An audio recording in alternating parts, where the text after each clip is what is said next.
আসসালামু আলাইকুম কেমন আছেন? আমি পেঁয়াজ দিয়েছি টমেটো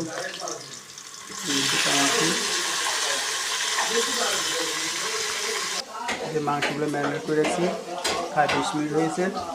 তখন পেঁয়াজ মরিচগুলো ভালো করে কষাবো, তাহলে মাংসগুলো দিয়ে দিবি।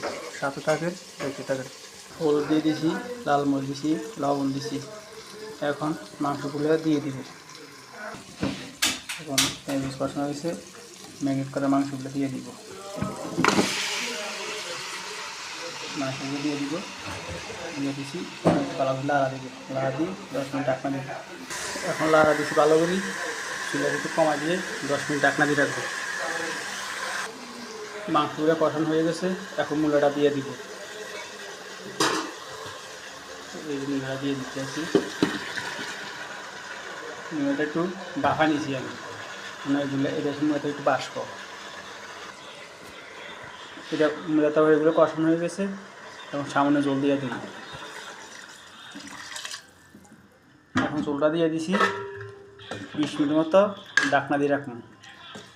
তারপরে কিছু ধনিয়া পাতা দেবো। ধনিয়া পাতাগুলো আমি কাটে রাখছি, এই যে দেখে, এই যে ধনিয়া পাতা, এগুলা দিয়ে দেবো। তরকারি হয়ে গেছে, ধনিয়াটা দিয়ে দিতে আছে। তো সবাই ভালো থাকেন, সুস্থ থাকেন, আল্লাহ হাফিজ।